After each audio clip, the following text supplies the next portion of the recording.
What if we could tell you everything? The entire history of the world.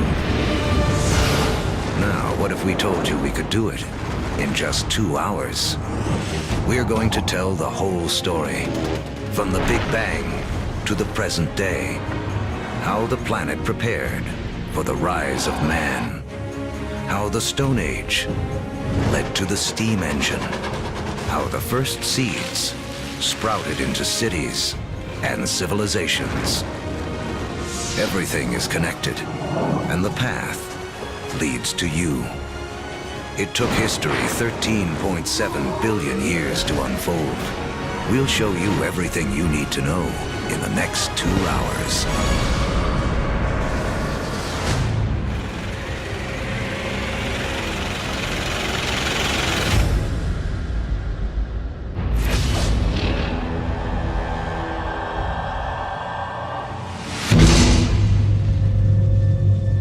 This is our infant universe. Everything that will ever exist, everything that will ever happen, all begins here, within this tiny bundle of energy, smaller than an atom. And right now, history as we know it is about to mysteriously begin. For reasons we may never know, our universe suddenly erupts.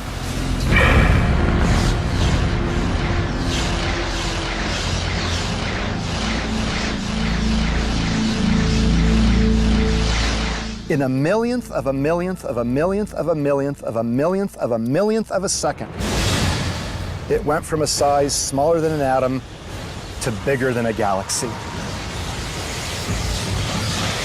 Whoosh.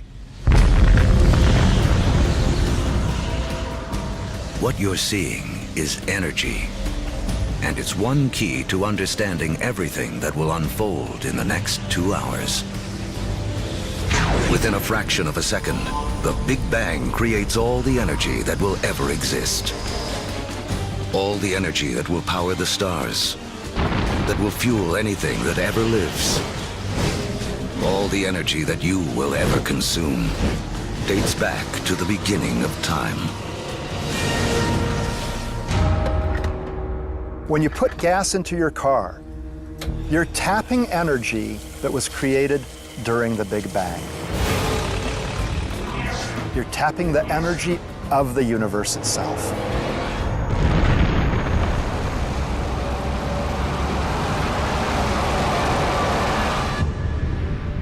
We're only a few minutes into our 2-hour journey, but already 380,000 years have passed. You are about to witness the birth of your original ancestors, the first atoms. This is hydrogen. The universe will use it to make everything in the world around us. Hydrogen is like a baseball team. You say, what player do I want to start my team with? Well, if I want to start a universe, I want to start it with hydrogen. From that, with a lot of heat and a lot of pressure, you can build more kinds of atoms. The first atoms blast through the early universe.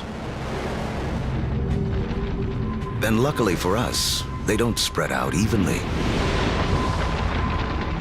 Because in those tiny pockets with more atoms, gravity, the great sculptor of the early universe, begins to work its magic.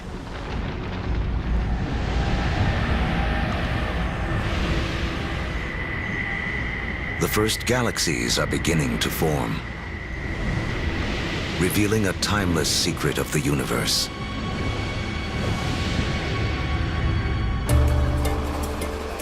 Throughout history, whenever more matter and energy can be drawn together in one place, more complex things can emerge.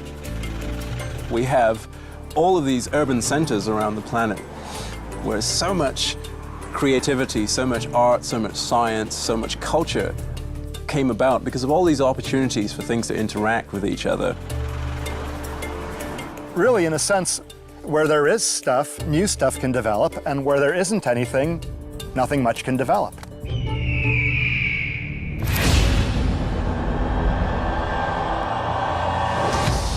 300 million years after the Big Bang.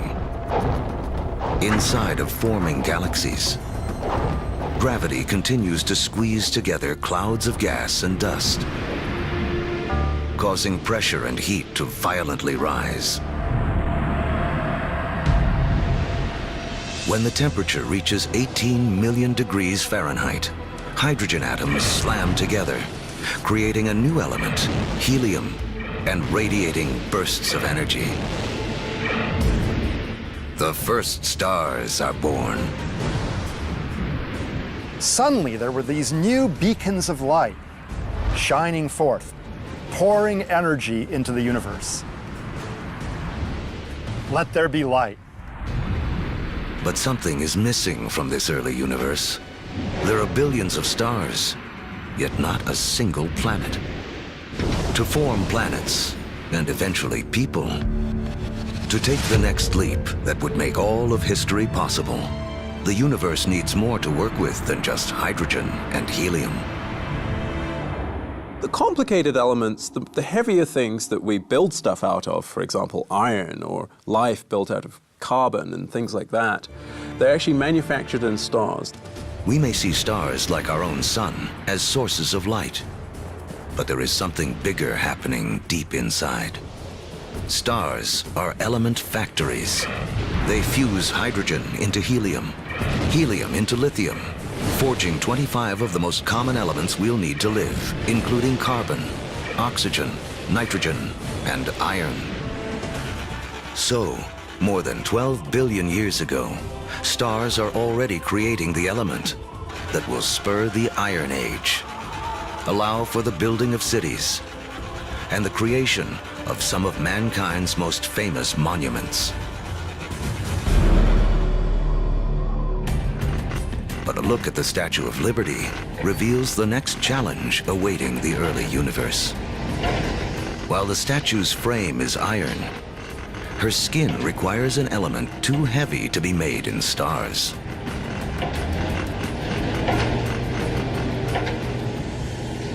For Lady Liberty to have material for her skin, for there to be gold for wedding rings, or uranium for nuclear reactors, some elements had to be created another way. Stars don't have enough energy to do the job. But if the element factory isn't powerful enough, how about blowing up the factory? Just a few million years after the first stars formed, some of them exploded. Wham! These explosions, known as supernovas, are the biggest blasts in the universe since the Big Bang, providing the extra boost of energy needed to fuse heavier elements. In the fiery blast of their own destruction, stars create uranium, gold, all the rest of the elements that will fill our world, including copper. The periodic table of the elements is really sort of a library of matter in the universe. Those are your building blocks.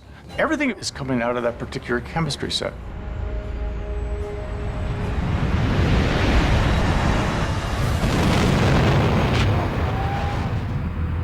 Supernovas are absolutely necessary for us to be here. You know, we have iron in our blood.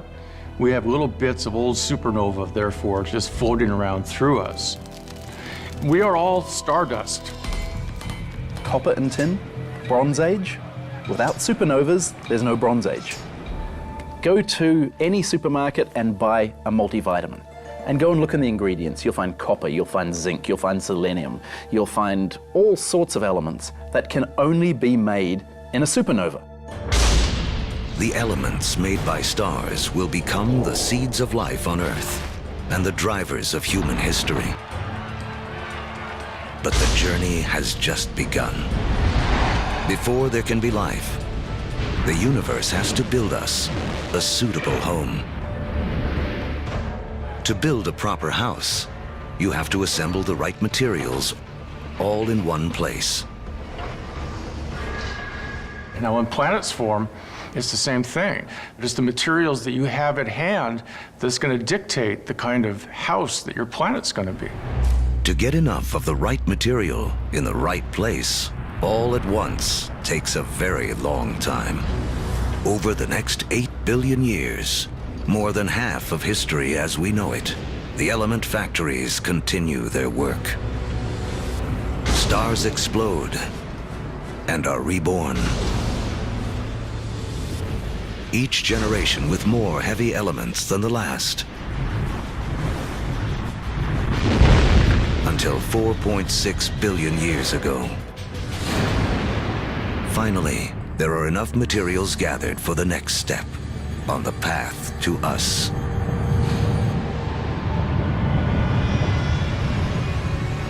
A new star is born. This is our sun. It's so massive that it's gathered up 99.9% of the gas and dust in the solar system. But there's still just enough left behind for gravity to build some other things. Like planets. The third one out from this star will be our home. By the time Earth emerges, just over 4.5 billion years ago, 2/3 of the history of the universe has already passed. The first sunrises sweep across a foreboding alien planet. A world spinning so rapidly that a day lasts only 6 hours. When you go back to the early Earth, right after the planet formed, you really have to think of the Earth as another planet. The sun would have looked out over a hellacious scene of just molten lava. In places, you would see rafts of black volcanic rock. Within the liquefied rock, the elements are all in a jumble. Something has to bring order out of this chaos. And once again, that something is gravity. Lighter material drifts toward the surface and forms a solid crust, while heavier material sinks toward the center, forming a molten iron-nickel core. This churning liquid metal creates a magnetic field that reaches out into space. Like a force field, it will protect our future home from the sun's deadly charged particles. Soon, this magnetic field will allow for life to grow, and later, guide the explorers who will connect two halves of the world. But for all this to unfold, the Earth will need a critical partner.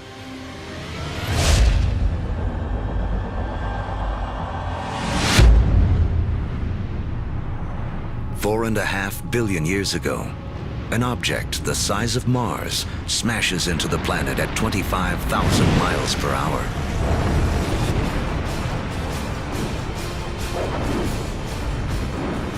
Earth swallows up much of the impactor.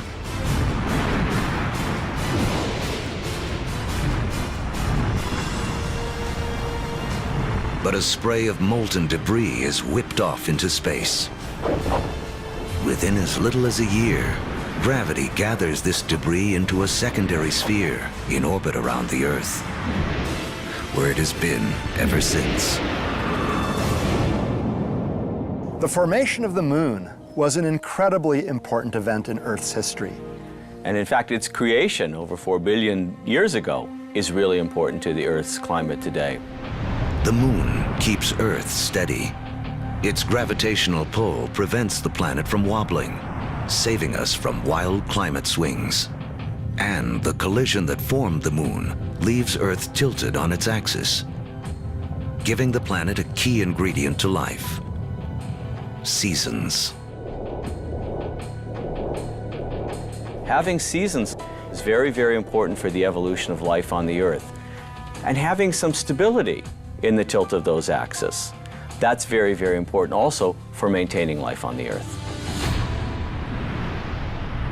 The moon's gravity also begins to slow Earth's rotation, which will eventually lengthen our days from 6 hours to 24.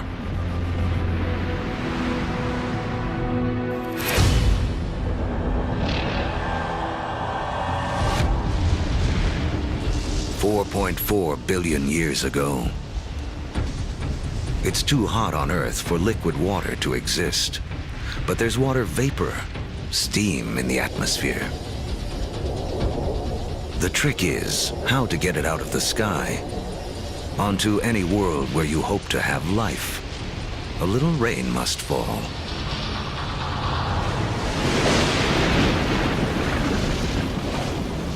For millions of years, as the planet cools, rain pours down, forming puddles, lakes, and eventually our oceans. By 3.8 billion years ago, our planet has a moon and permanent oceans. But it hardly resembles the place we now call home. To become the stage for all of human history, Earth needs an oxygen-rich atmosphere, fertile continents for people to discover and develop. Who will create our modern world? There's 1 trillion of them crawling on your skin right now.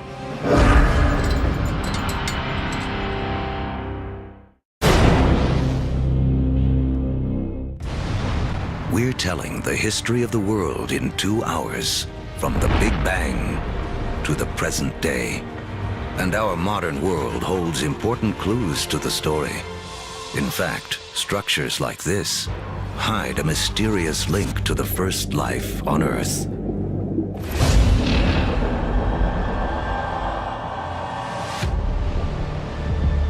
$3.8 billion years ago,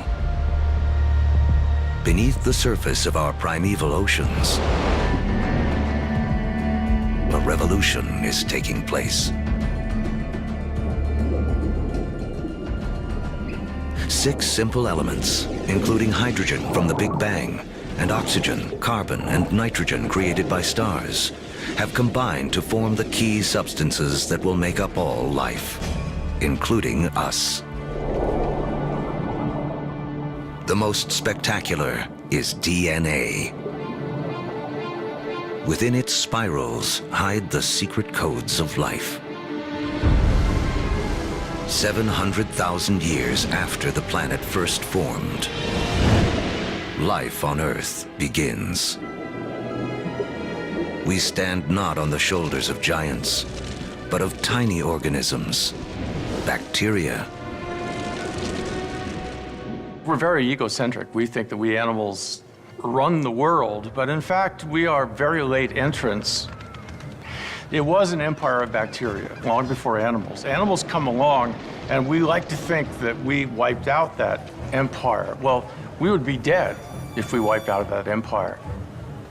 I have within me an entire zoo of bacteria. In fact, each one of us has more bacteria living in our bodies than there are people on the planet. For billions of years, microbes like these will have Earth to themselves. Like our infant universe, the first life is small, simple, and full of possibilities. The secret of how it explodes into all the incredible forms we see today, including us, goes back to the beginning of time. As we've seen, all the energy that will ever exist was created in the Big Bang. All creatures need to grab their share of this energy to survive. The more we harness, the more efficiently we use it, the more complex we can become. And almost all of our share of the Big Bang's energy is beamed to us by the sun. 2.5 billion years ago, some very special bacteria figure out how to consume the sun's energy to live. In doing this, they also create the most important waste product in the history of the world: oxygen. Soon, oxygen will remake our world. But first, it has another important job to do. Earth's ancient seas are full of iron particles, and everyone knows what happens when oxygen meets iron. Here I'm a little bacterium. I've produced this oxygen molecule, and here's a big piece of iron clump. I rust it. This rusted iron collects on the seafloor. Billions of years later, these huge deposits will be raised up to become major sources of the world's iron and steel. It was these iron deposits that later on drove the Industrial Revolution. In this way, the Brooklyn Bridge and the other early landmarks of the Industrial Age are a direct link to some of the first life forms on Earth. Once there's no more iron left in the sea to rust, these ancient bacteria have a mission to complete. They create so much oxygen that it fills the oceans and escapes into the atmosphere. And from then on, we have a very different planet from all the other planets in the solar system. Now, life takes a giant leap. For the first time, some bacteria learn to live on oxygen. Every human breath is a ritual, 2.5 billion years old. Life tends to stick with what works, even over the course of billions of years. Oxygen is a game changer. By taming its power, life has found a better way to energize itself, 20 times more efficient than anything used on Earth before. What life does with all this new energy will be the story that leads to us.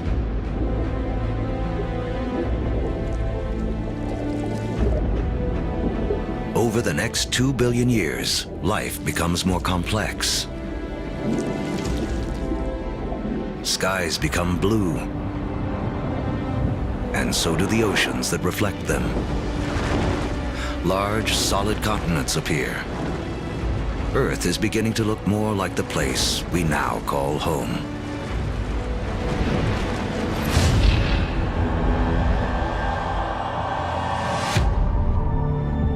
$550 million years ago, as the planet celebrates its 4 billionth birthday, oxygen levels in the atmosphere have risen from next to nothing to as much as 13%. Take a deep breath, because life on Earth is about to go wild.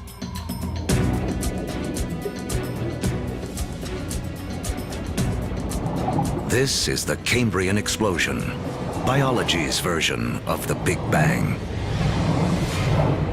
Right after you have abundant oxygen, you get size and complexity, and oxygen lets you do that. It's in this breathtaking span of roughly 30 million years that most of the major animal groups evolve. By 500 million years ago, the first bony fish have evolved in the seas. These fish are our direct ancestors. Though they look nothing like us, they evolved the body parts that will make our own bodies possible, including a spine and a mouth with jaws and teeth. We owe a great deal to our fish ancestors. In fact, all vertebrates today really represent modifications of the original fish body plan. For the first 4 billion years of Earth's history, plants and animals have stuck to the seas. But that all begins to change. With oxygen comes an ozone layer, protecting us from dangerous radiation. Plants make the move first.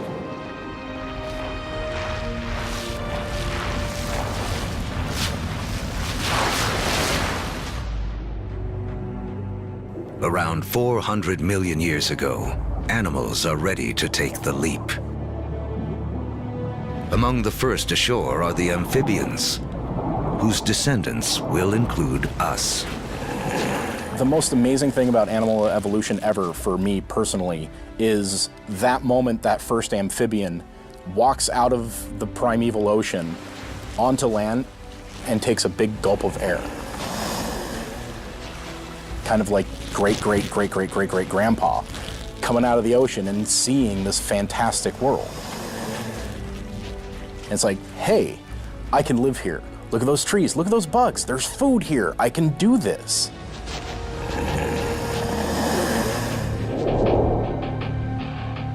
Eventually, humans will conquer every imaginable terrain. But before we can do that, our ancestors must first cut their final tie to the water. Mating season. Like modern frogs, they have jelly-like eggs that would dry out on land. But some amphibians eventually solve the problem. They evolve a new form of egg, with a shell that keeps the moisture in. This allows us to carry the ocean with us, onto land, and signals the evolution of amphibians into reptiles. You could be 300, 400, 500, 1,000 miles away from water and still have the water in that egg in order to birth. That is the key. It cuts that final tie to the ocean. That way we could colonize the rest of the land.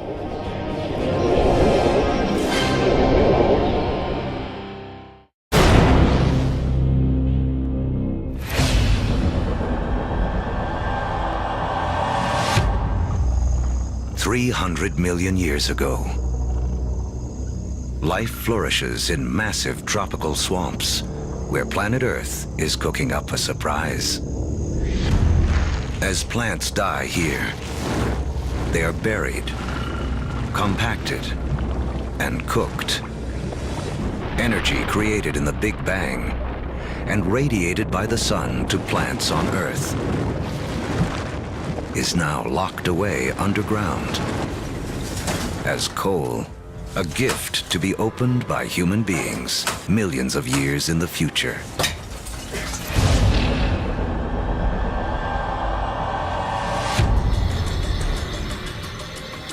$250 million years ago, an apocalypse unfolds. The biggest spike in volcanic activity since the early days of the planet. The atmosphere is choked with carbon dioxide, and the diversity of animal life spawned in the Cambrian explosion is stopped dead in its tracks. More than 70% of all species on Earth go extinct in the worst mass die-off in history, the Permian extinction. Extinction is a recurring character in the story of planet Earth. 5 times in the last 500 million years, some cataclysm wiped out the dominant species.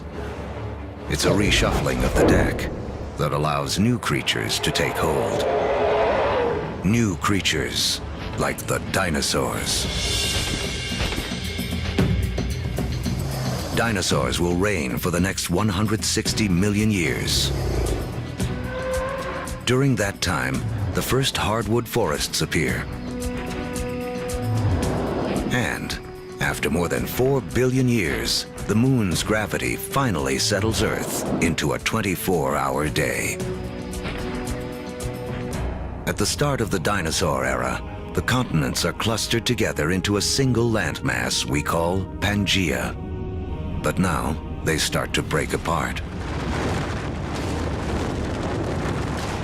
Africa separates from South America. The vast Atlantic Ocean opens up, creating what will become one of the defining barriers of human history, the gulf between the old and new worlds. The undisputed stars of the dinosaur era are animals like Triceratops and T-Rex, but there are some important creatures scurrying around their feet.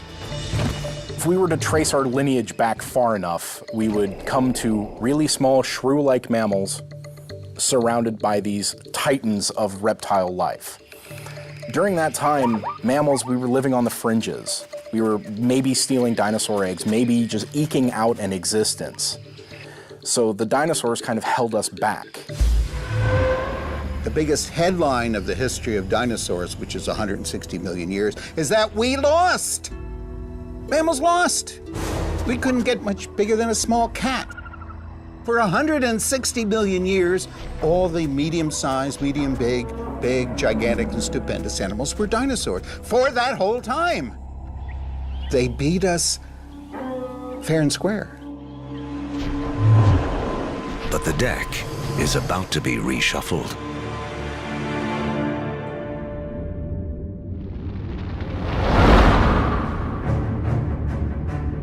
"65 million years ago, a 6-mile-wide object, likely an asteroid, slams into the Earth.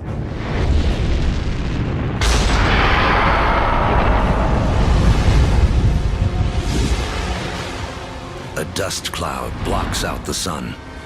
Temperatures plummet.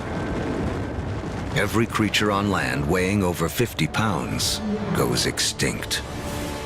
The reign of the dinosaurs is over.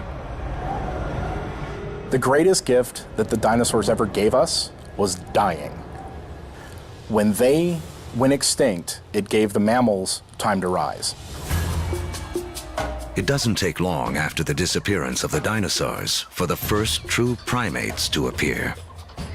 Like their later versions, including us, these mammals have evolved forward-facing eyes, allowing for accurate depth perception and flexible hands with 5 digits. They have 5 fingers, just like us, which means we can grasp things. If you think about other animals that don't have digits organized the way ours are, their ability to hold things, to manipulate objects, is much more limited. 50 million years ago, our primate ancestors are evolving on a planet that is warming. It's so hot, there are jungles at the poles. As the continents drift, the Americas and Africa have almost fully taken shape. But in northern Africa, modern-day Egypt is submerged beneath an ancient sea. On the floor of that sea live small-shelled creatures called nummulites. Their shells, made of calcium and carbon, pile up on the sea bottom over millions of years, where they form into limestone. Limestone that will be used to build the Great Pyramids. If you look closely at the pyramids today, you can still see evidence that these 4,000-year-old monuments are, in fact, made of 50-million-year-old seashells.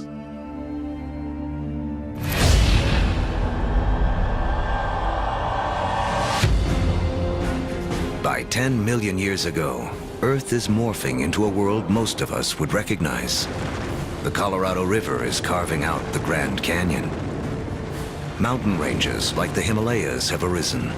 They're so tall, they disrupt weather patterns, setting the stage for a colder planet.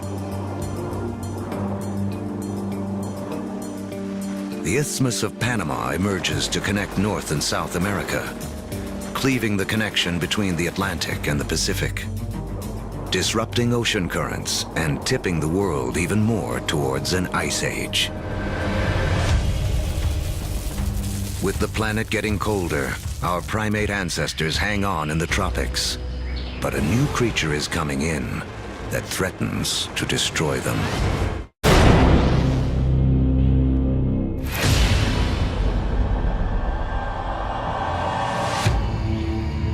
"7 million years ago,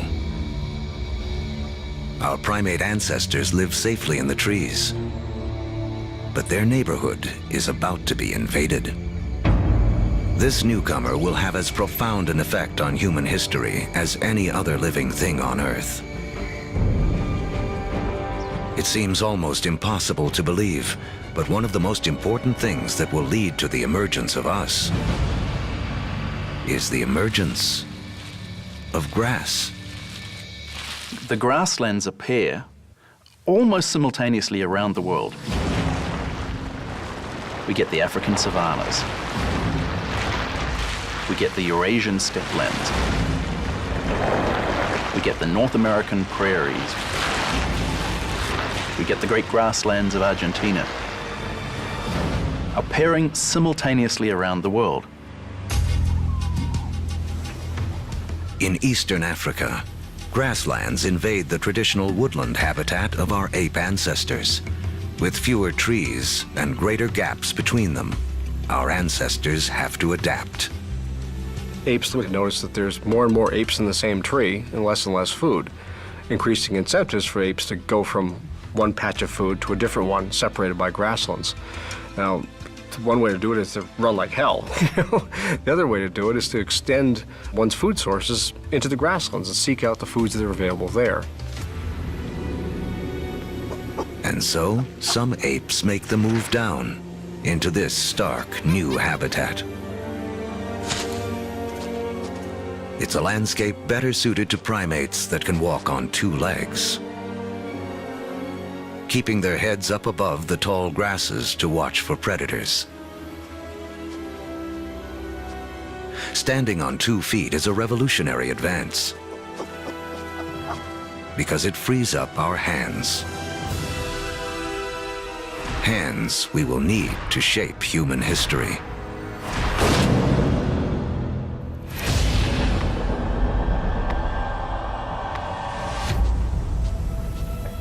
$2.6 million years ago, early proto-humans, or hominids, walk an Earth whose rocks are loaded with the element silicon. Created in the cores of stars billions of years before, silicon is the second most abundant element in Earth's crust. One of its chemical quirks is the ability to bond with oxygen to form crystals that combine into solid rocks. Rocks that can be chipped and shaped without shattering. Hominids started doing this 2.6 million years ago, breaking cryptocrystalline silicates to make sharp edges. And people use them for millions, literally 2.6 million years. Simply having a modified stone with a sharp edge on it, now suddenly you have a hammer. You have a crude cutting edge. A simple modified stone means a human can suddenly do 1,000 more things than we could do previously.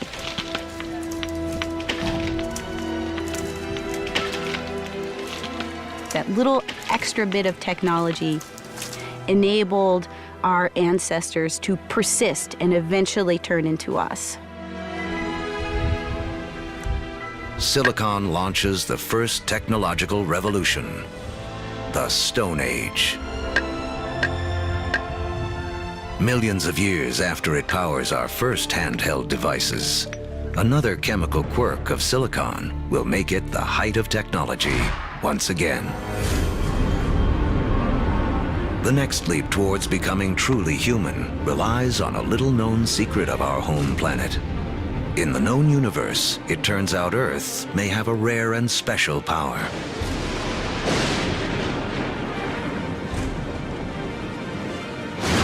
Of all the planets and moons in the solar system, we think that Earth is unique in the ability to sustain fire.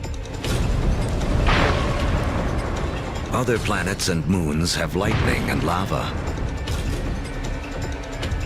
But only on Earth do we have the two critical things we need for fire to burn.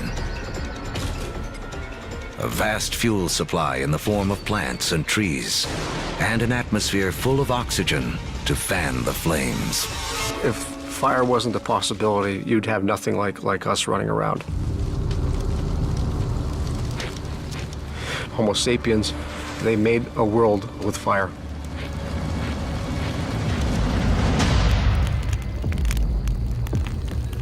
Our ancestors have fire firmly under control by 800,000 years ago. It's a skill that connects us back to the very beginning. Remember that all energy was created in the Big Bang, and all life is in a competition for our share of this energy. Using fire to cook is like having an external stomach to break down foods, releasing more calories, giving us more energy, which in turn allows us to support bigger brains. Fire is also the ultimate gateway technology. We will soon use it to turn clay into pottery, metal into weapons, water into steam power. If you don't have fire, you can't have an internal combustion engine. No fire, no metal. No fire, no rubber. It's a technology that opens a world of possibilities for creatures that know how to use it.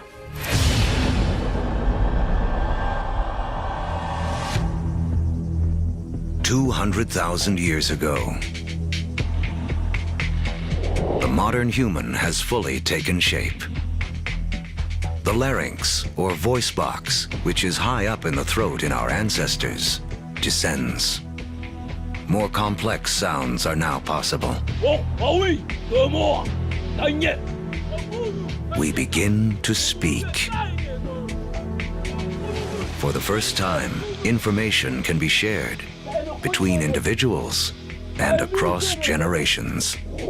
Humans have gained a critical advantage over every other creature on Earth. You can tell my grandfather said that when the elephants didn't show up, we go off and hunted zebras. You know, my aunt told me that her cousin found this water hole on the other side of that river.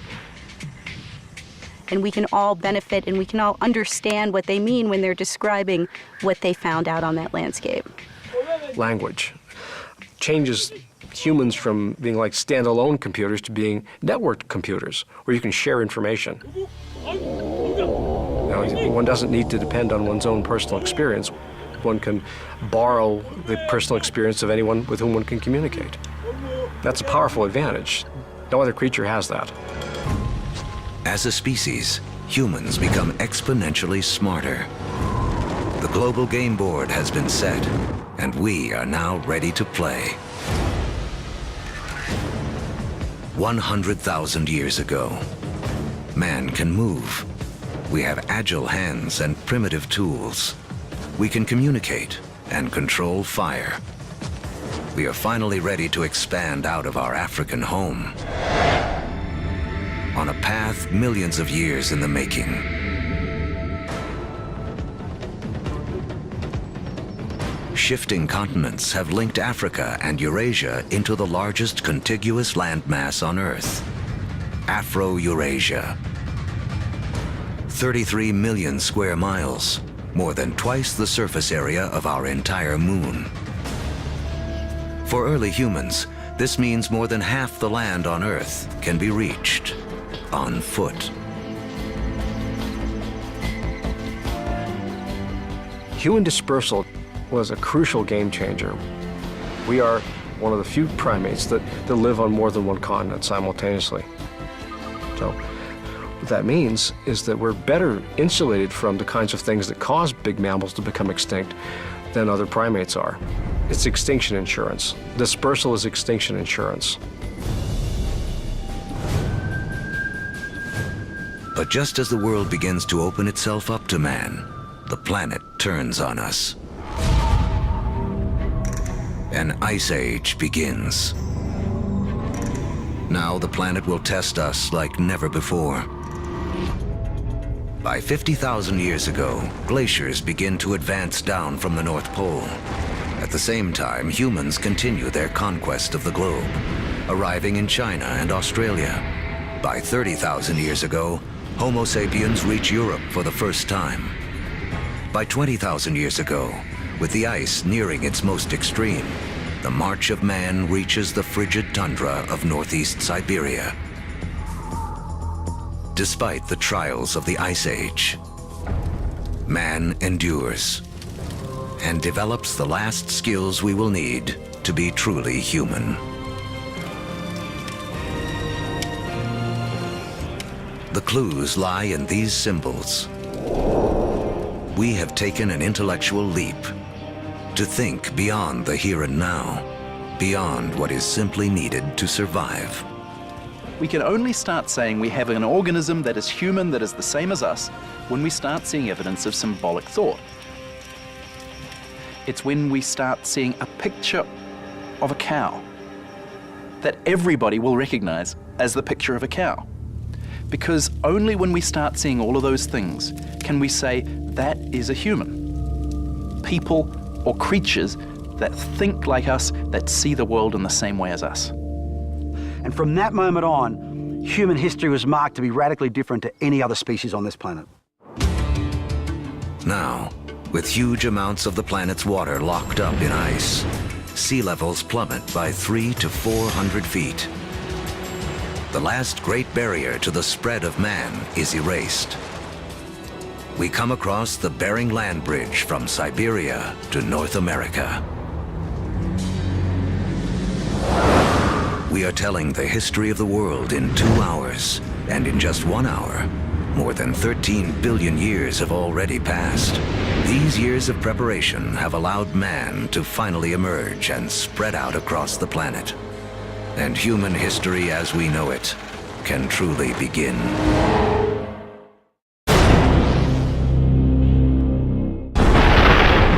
Our history of the world began with the beginning of time, the Big Bang. It has taken us on a journey of nearly 14 billion years. Now, as humans take center stage, it's important to remember just how small a slice of history we actually occupy.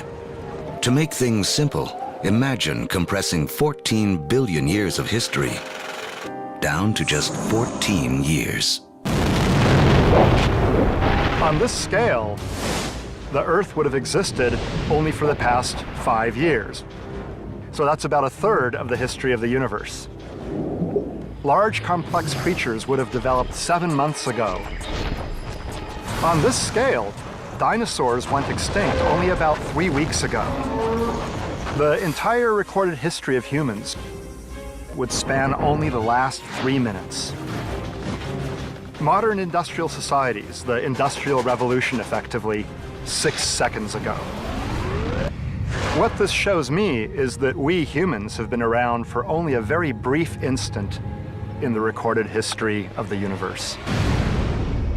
Mankind has waited billions of years for our brief instant to shine. As the stars and our evolving planet carried out the slow work of organizing the elements in a way that would make human history possible.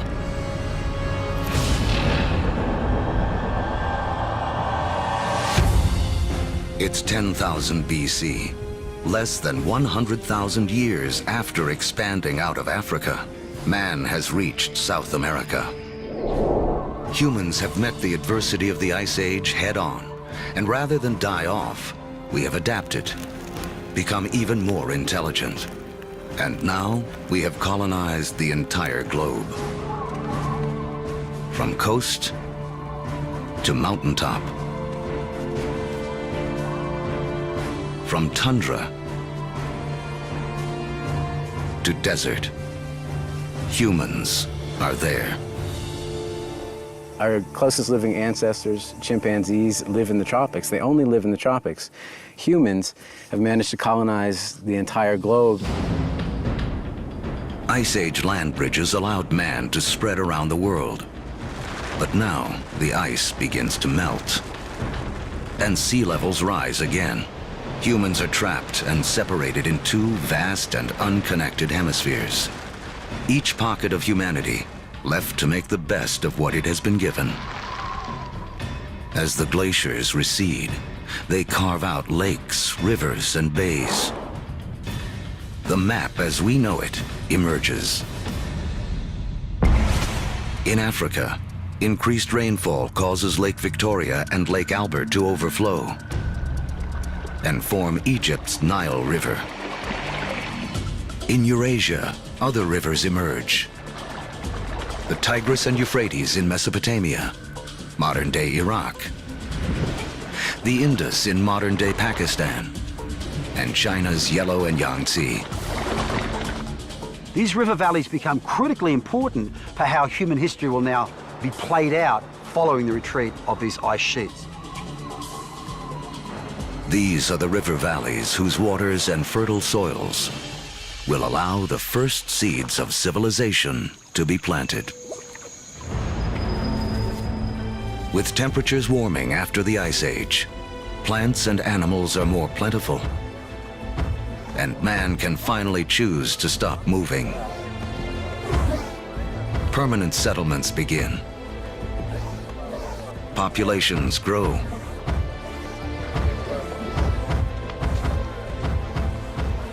With more mouths to feed, our ancestors have to get clever. They had to find a way to increase the amount of food they could get from the surroundings. Now, one discovery forever changes the planet and the path of mankind. We learn to plant seeds. And the seeds we sow come from the same plants that millions of years earlier spurred our evolution from ape to man. The unheralded hero of human history, grass. A grass seed is tiny, right? It's no food. I can hunt a bison or I can take grass. I'm gonna hunt a bison, right? Ironically, grass seeds become the most important food crops in the world, but they're the things that are ignored by hunter-gatherers for thousands and thousands of years. People don't start using them until they absolutely have to use them. Some of the species of grass that we are most familiar with includes sugarcane. It includes wheat and rye and barley. All of the cereal crops are types of grass. So it's not just that beautiful green lawn that we measure our middle-class success from. It's also the staple crop upon which civilization depends. It is the majority of our calorie intake. Once again, it all goes back to the Big Bang. Central to the story of all life is our competition for that energy created at the beginning of time. Just as oxygen gave us an edge, just as fire allowed us to consume more calories. Switching to farming is an energy revolution. A hunter-gatherer needs 10 square miles of territory to provide himself with enough sustenance, enough energy in the form of plants and meat to survive. A farmer can harvest the sun's energy so efficiently, he can fulfill his needs using only 1/10 of a square mile of land. In the warming after the last ice age, farming begins to take hold in 6 places around the globe. But by the fortunes of geography, no place in the ancient world has a better concentration of plants and animals that can be domesticated than the Middle East's Fertile Crescent. In the Middle East, we have this remarkable convergence of species that seem to have been susceptible to domestication, both plants and animals. In terms of animals, we're talking about cattle, pigs, sheep, and goats. In terms of plants, 2 varieties of wheat, rye, barley, lentils, figs, all in this very small part of the world. Unlike the Fertile Crescent and the rest of Afro-Eurasia, places like sub-Saharan Africa and the Americas have very few wild species that can be easily domesticated. It's a critical difference. People blessed with the right mix of plants and animals will become more powerful and get a massive head start on the road to the modern world.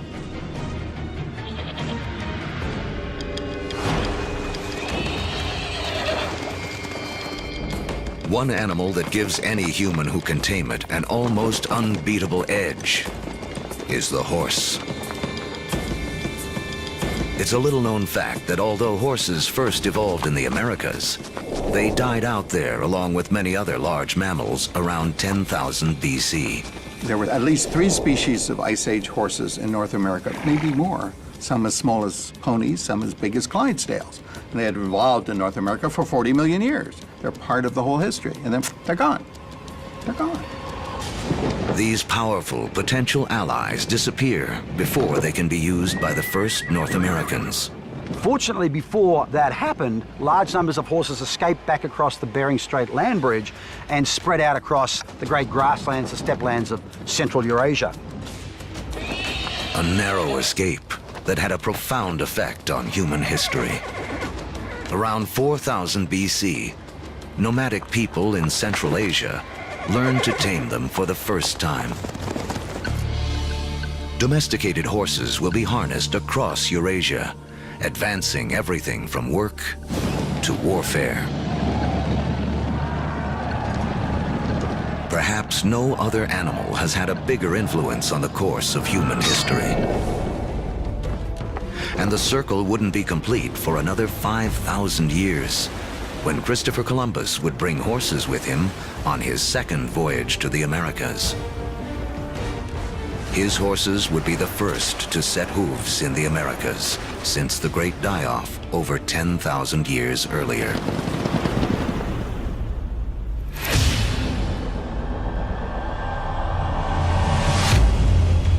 "6,000 years ago, domestication of animals and plants sets the stage for the next phase of human history.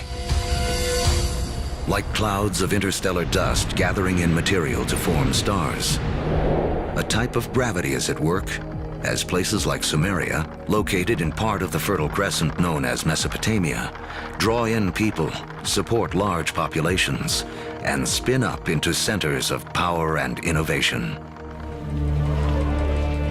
By 3000 BC, some of these Sumerian settlements can truly be called our first cities. One of them, Uruk, has around 50,000 people living in less than 1 square mile.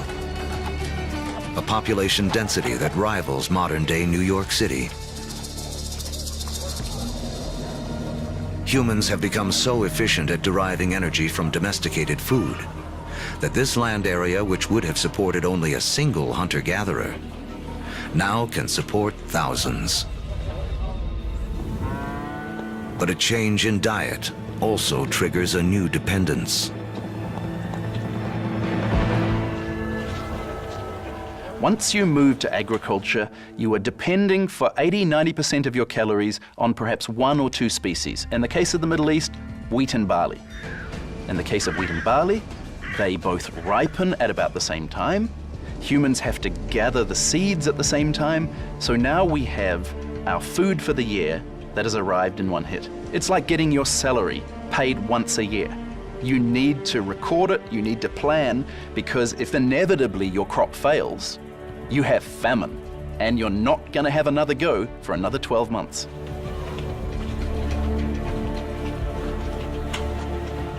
In these first cities, crops are king. To keep track of them, our ancestors developed the first writing.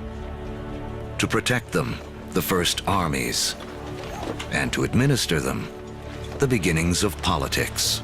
When you have hundreds or thousands of people who are living together, there's simply too many people to sort of run around and create a census. It creates a need for government. It creates a need for some form of social and political hierarchy.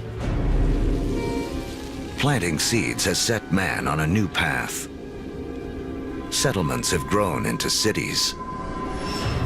But to take the next epic step from city to civilization, we'll need the help of a very surprising creature.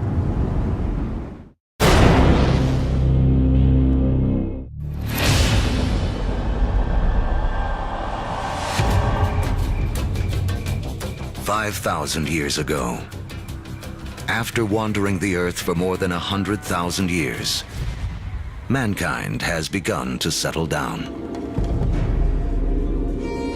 We cluster near rivers, along the Tigris and Euphrates, the Nile, the Indus, the Yellow and Yangtze. Civilizations are about to take off. But first, they must all master one thing: trade. The more they exchange goods and learn from other lands, the faster they grow. It seems that long-distance trade and communication is a necessary precursor to allow urban civilization as we know it. And surprisingly, the first civilizations arise on the back of a creature with a lowly reputation in the modern world: the donkey. The donkey caravan is the interstate highway and high-speed internet of its day. Their routes will lay the groundwork for the modern world. Moving not only goods like timber and bronze, but ideas and stories. The civilizations they connect will be some of the first described in the Bible. The caravan routes converge at the Persian Gulf, where they link up with ships that carry goods to India. It essentially brought these civilizations together into great cultural and material exchange, and really was the beginning of the trend towards globalization. It is a key to understanding how our world works to this day. Just like the first civilizations, we trade and form networks. These networks form hubs. And throughout history, being at that hub has meant one thing. The amount of ideas, the amount of cargo that passes through a region seems to have a direct correlation to how powerful and important they are. By 2000 BC, humans have gone from humble huts to massive monuments. In Africa, great pyramids arise on the banks of the Nile. The first stages of Stonehenge rise up in ancient Britain. And back in Samaria, artificial temple mounds called ziggurats climb ever higher toward the heavens. To cement these massive structures together, the builders of Samaria turned to a substance that oozes from seepages along the Euphrates River. It's called bitumen. Used as asphalt in the modern world, it is the first petroleum product to be exploited by mankind. While bitumen is highly prized, the lighter, thinner substance oozing from the ground along with it is considered a nuisance by the ancients because it catches fire so easily. The ancients call it naphtha. We call it gasoline. And it's one of the first indications of the vast oil fields that will one day turn the cradle of civilization into a center of wealth and warfare. The legacy of these first civilizations can be seen in surprising ways. The Sumerian counting system was based on the number 12 rather than 10, which is why we divide our days into two 12-hour blocks, our hours into 60 minutes, and our minutes into 60 seconds. The Sumerians also likely invented the wheel, which eventually leads to another innovation that will change the course of man, the chariot. Thus bringing together the Sumerian invention of the wheel, right, with the domestication of the horse that had occurred amongst these nomadic peoples into this really formidable piece of military technology. Around 1200 BC, a chariot-driven clash of civilizations cuts off trade routes for copper and tin, the metals we need to make bronze tools and weapons. But luckily, the stars have made us an alternative: iron. Now, metalsmiths make a crucial discovery. By working at higher temperatures, they can release the power of this ancient metal. Easier to sharpen and 700 times more common on Earth than copper. It is a game changer. Humanity enters the Iron Age.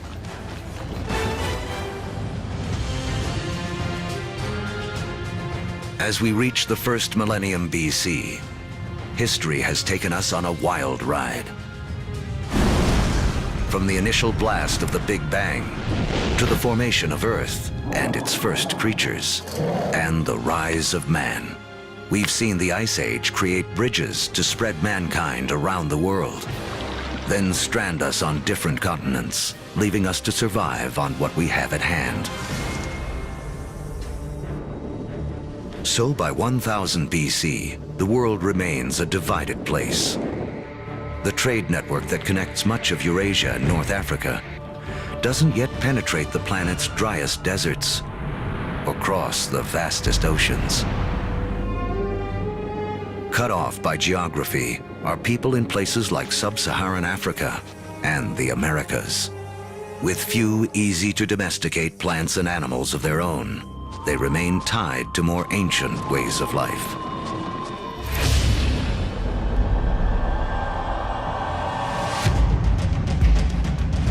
In 600 BC, the cavalry have arrived. Humans ride into battle on horseback for the first time. We've seen that just taming a horse gives man a massive advantage. Now, pairing him with iron weapons makes him nearly unstoppable. These advances in technology, they don't just make a fighting ability possible, they make empires possible. And that is the story of the next several millennia. With new technology and improved logistics, empires spread, uniting massive land areas under a central control. As empires grow, so do new beliefs. One interesting phenomenon we see with the rise of these empires is this idea of monotheism, this idea of a universal God that develops over time, and it's just a phenomenon. Judaism emerges, from which we eventually get Christianity and Islam. Buddhism and Hinduism also arise. The 5 major religions today are all rooted in this remarkable era. Although empires spread, some great powers remain isolated. The rise of the Himalayas 50 million years earlier has left China cut off from trading with the rest of the world. But that is about to change. Around 100 BC, a Chinese emperor sends an envoy to the West in search of alliances. The routes he travels will become the Silk Roads,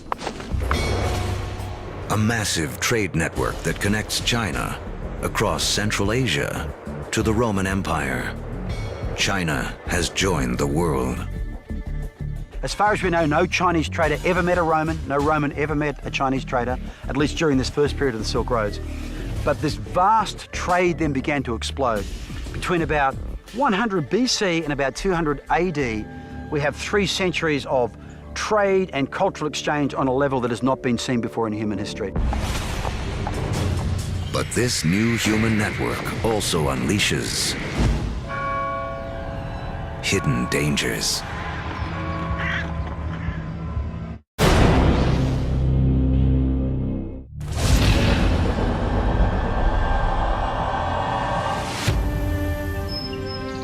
By the beginning of the Common Era, great empires have risen and a massive trading network connects most of Europe and Asia.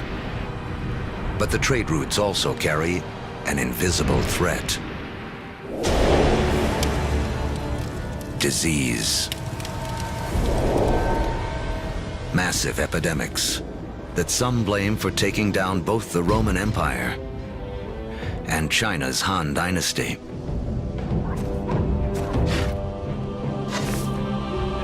But these networks also lead to the spread of religion.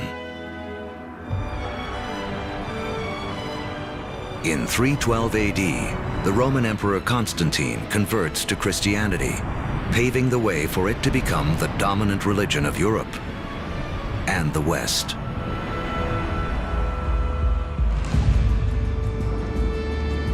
Three centuries later, Islam also emerges. A religion that will, for a time, unify a territory 2.5 times larger than Rome ever was. Arab trade will drive innovation for the next 1,000 years and expand the global network to places it has never gone before. The Arabs are sitting in the middle of Afro-Eurasia. There are Arab traders who are sailing off to China. There are Arab traders who are traveling all the way to the Atlantic Ocean. So they are sitting in the middle of the hub. One secret to Arab trade: the camel. A creature whose ancestor, like the horse, escaped across the Bering Land Bridge out of North America. A caravan of 6 camels can lug as much as 2 tons of cargo as far as 60 miles a day, twice the load of a donkey caravan in half the time.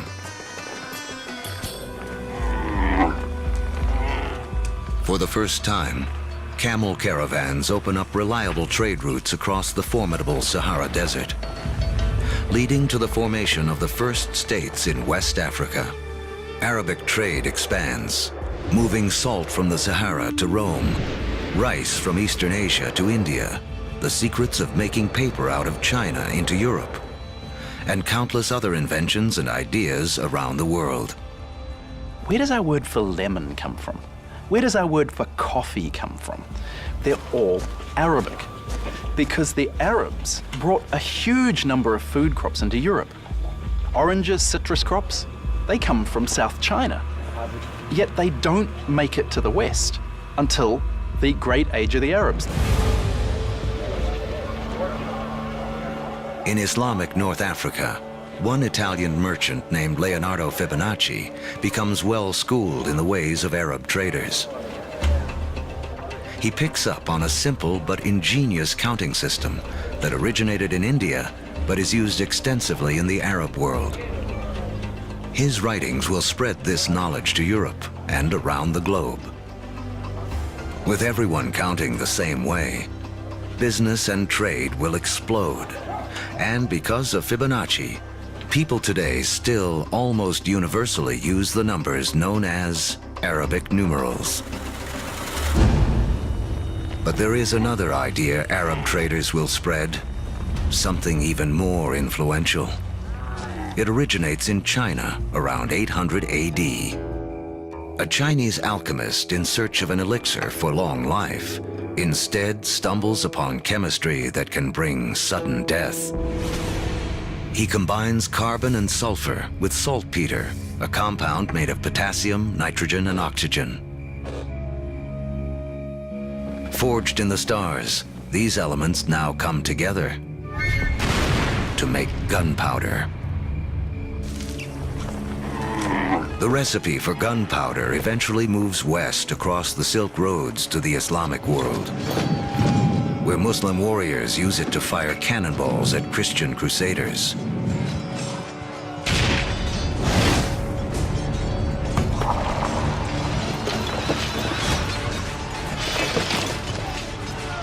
Europeans pick up on the idea, embracing and perfecting gunpowder weapons.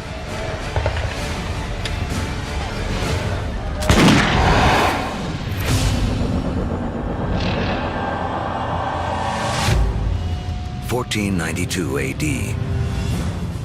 There are roughly 400 million people in the world, but it is still divided in two. In the Americas, the civilizations of the Aztecs, Mayans, and Incas have all arisen.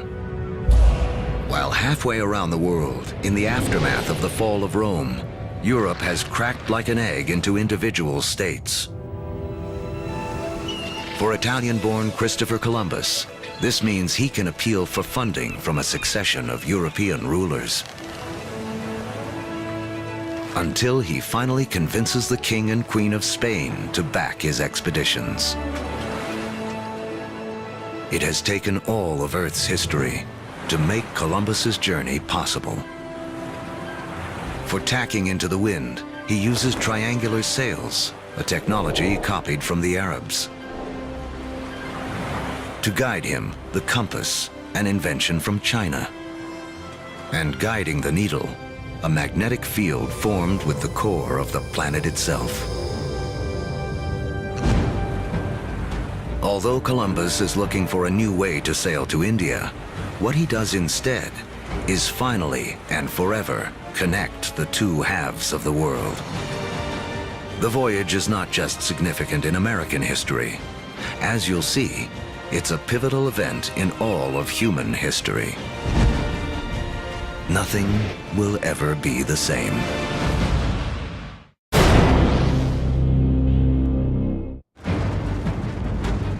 The end of the Ice Age marooned large pockets of humanity on separate sides of the globe for over 15,000 years. Now, that's all about to change. The voyage of Christopher Columbus in 1492 is taught as one of the most significant events in American history. In fact, it's one of the most significant events in all of human history. Prior to that voyage, the Great World Zones had existed largely in isolation. By crossing the Atlantic, Columbus opens up the vast American world zone, these two enormous continents of North and South America, with the millions of people that are living there, the resources that are available. And for the first time, people living in Eurasia become aware of this other part of the world. Until the voyage of Columbus, these people may as well have been living on different planets, so isolated were they. A trade network that started with the first civilizations, connected Europe, Asia, and Africa, now reaches across the Atlantic. In this vast new global network, new hubs will form. And once again, power will shift. For most of the last 2,000 years, Europe hasn't been that important. Then we get the age of Columbus, and what do you know? This is exactly the time where we see the rise of the West. This is when the West starts taking over, when it gets itself smack bang in the middle of the biggest exchange network the world has ever seen. Now, foods that had been isolated on disconnected continents begin to move around the world. Maize from the Americas shows up in Egypt and China. Potatoes from the Andes prove perfectly suited to the soils of Ireland and Russia. The old Fertile Crescent grains, like wheat, begin to feed the Americas. New foods mean more calories, more energy. Within 3 centuries of Columbus's voyage, the population of the world will more than double to 900 million. But the unequal hands dealt to the 2 hemispheres now play out in a deadly climax. European conquistadors, inheritors of the agriculture and animals of the Fertile Crescent, and the trade spread along the vast networks of the Old World, come bearing guns, riding horses, and carrying infectious diseases. The result, slaughter. In the years following Columbus's first voyage, 95% of the native population in the Americas will die from European guns and germs.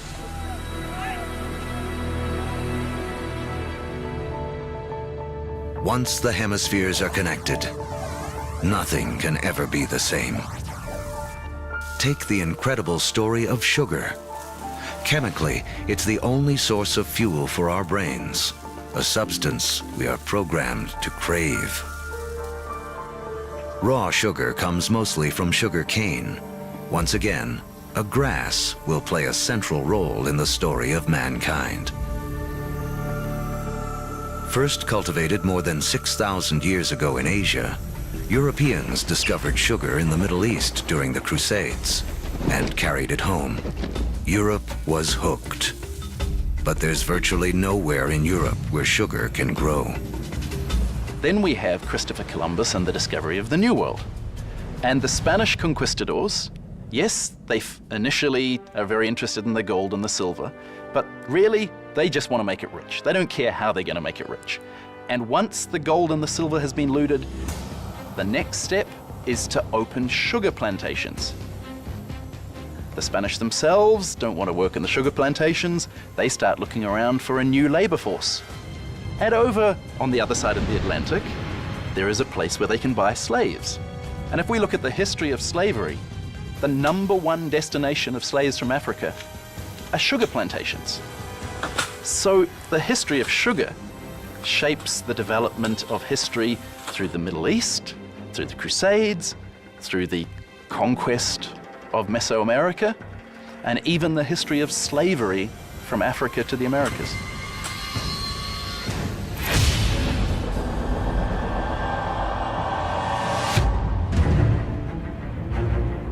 In the year 1700, mankind has hit a wall.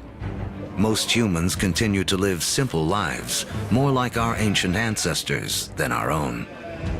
When you think back to the world in 1700, most people were farmers, most people practiced small-scale subsistence agriculture, most manufacturing was done in workshops. In 1700, it takes over a year for cargo and information to circle the planet. longer than it would take us today to get to Mars. What's holding us back is how we power our lives. In Egypt of 2000 BC, 90% of all work was done by human muscle, with animals kicking in the rest. By 1700 in Europe, the majority of work, 70%, is still driven by human muscle. Muscle power alone can't clear the path to the modern age. But there's a breakthrough hidden deep within the Earth.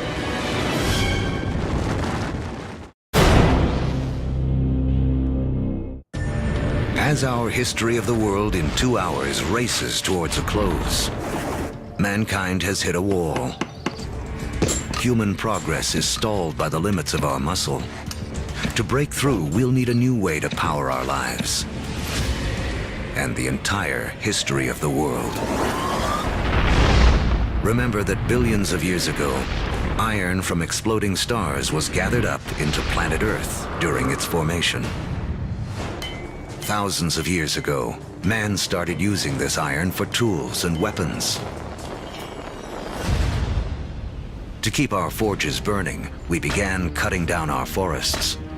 Now, 300 years ago in Britain, iron is in high demand, and the trees are running out. The British need a new source of fuel, and thanks to the decayed remains of ancient ferns, they have one. Coal. But coal itself won't power mankind into the modern world. There's one more fateful twist in the story. As the quest for coal takes miners ever deeper into the ground, water begins flooding the tunnels. To pump out the water, a new invention is needed. In 1712, Thomas Newcomen produces a pump powered by burning coal and driven by steam. Newcomen's machine is the first practical steam engine. It is this combination, energy and engine, fuel and machine, that will free man from the limits of his own muscle and change the world. The Industrial Revolution begins. Along with political revolutions in America and later France, this technological revolution forever transforms the landscape of the world. And before long, the Atlantic world has become the new economic, therefore cultural, therefore political, therefore military leader, and will utterly dominate global geopolitics from that moment to this. Trains thunder across the countryside.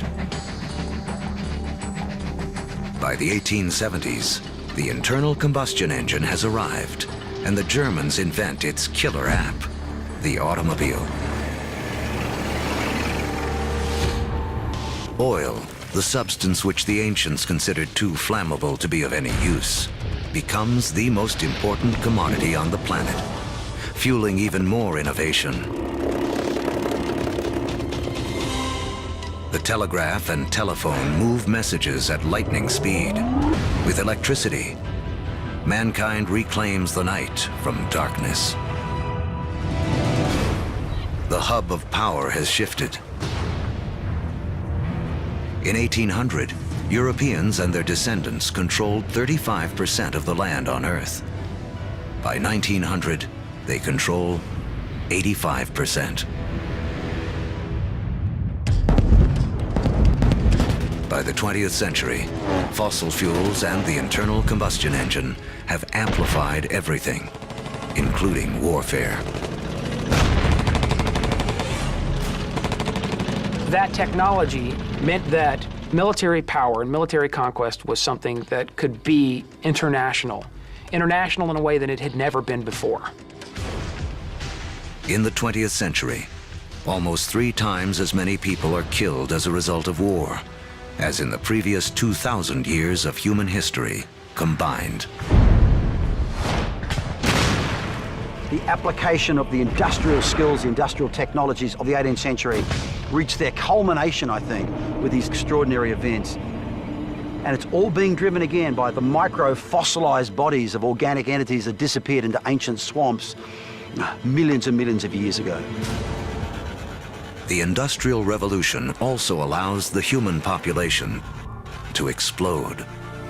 It has taken 200,000 years of human history, from the dawn of man to the year 1900, for the population to reach 1.6 billion.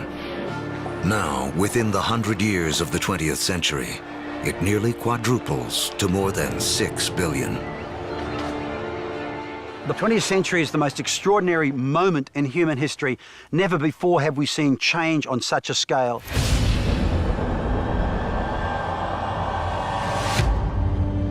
Today, humans number close to 7 billion. We are the dominant players on the planet. We have learned to harness 50,000 times more energy than our ancestors just 10,000 years ago. This energy drives our fast-paced lives and a literal worldwide web, a network that, as we have seen, has been in the making for as long as humans have walked the Earth.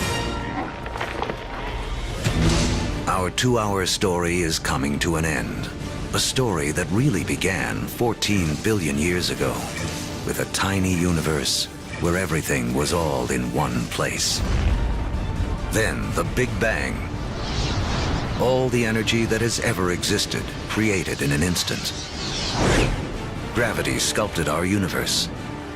For billions of years, stars and supernovas created all the elements we would eventually need. Then an extreme Earth took shape and settled into just the right conditions to support life. As the planet evolved, life competed for energy and grew more and more complex. Eventually, the conditions were right for our species to rise. We mastered stone and fire. When the Ice Age came, we spread around the planet. And when the ice melted, we were stranded on different continents. We learned to bend plants and animals to our will. We built cities, then civilizations. We created a vast network that linked empires, joined continents, then crossed oceans. Just when it seemed we had reached our human limit, we found the energy and technology to carry us into the future. On Earth, the seeds of the past have bloomed into a present filled with energy and creativity. The stories of billions of lives have played out against the backdrop of a universe almost too vast to comprehend. In everything that we do, in all that we are, we remain living monuments to the past as we continue to make history every day.